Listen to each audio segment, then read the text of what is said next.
కూటమి ప్రభుత్వంపై మాజీ మంత్రి కురసాల కన్నబాబు తీవ్ర వ్యాఖ్యలు చేశారు.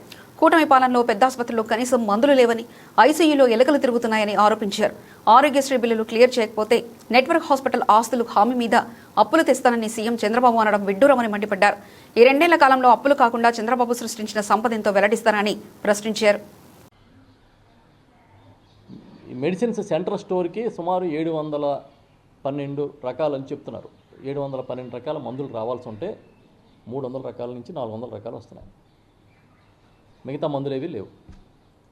వాళ్ళ ఒక దూది కావాలన్నా, ఒక సూది కావాలన్నా బయటికి వెళ్ళి కొనుక్కోమని రాసిస్తున్నారు డాక్టర్లు.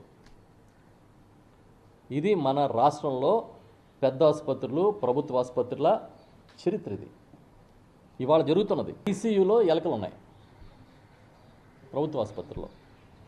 అది మీ నిర్వహణ సామర్థ్యానికి గీటురాయి.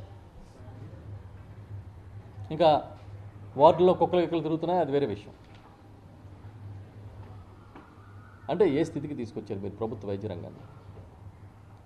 రాష్ట్రాల నుంచి ఆక్సిజన్ తెప్పించి పేషెంట్లను కాపాడి ఒక మానవత్వం ఉన్న నాయకుడిగా జగన్మోహన్ రెడ్డి గారు అవాళ్ళు చేశారు. అలా మీరు చేయలేరు. మీరు ఆయనతో పోల్చుకోగలరు. ఏమీ చేయకపోయినా గోరంతలు కొండంతలుగా చేసినట్టుగా ప్రచారం చేసుకుని ఎంతకాలం పబ్బం గడుపుకుంటారు?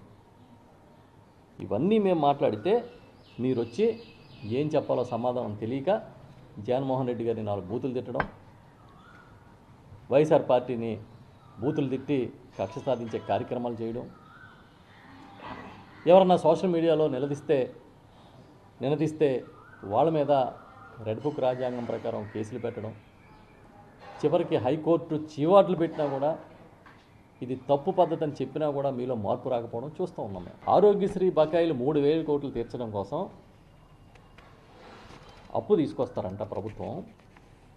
ఆ అప్పుకి నెట్వర్క్ ఆసుపత్రులు హామీ ఉండాలంట. ఓకే, దాని మీద 8% ఇంట్రెస్ట్, 8% వడ్డీ ఎవరు కట్టాలి? నెట్వర్క్ ఆసుపత్రులు కట్టాలంట.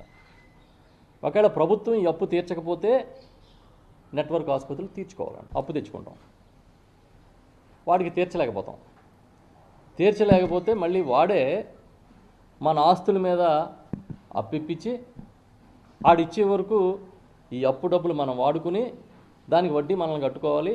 ఆడు తీర్చకపోతే ఈ ఆస్తి కొత్తగా అప్పించినట్టు పట్టుకుపోతాడు. అదే సేమ్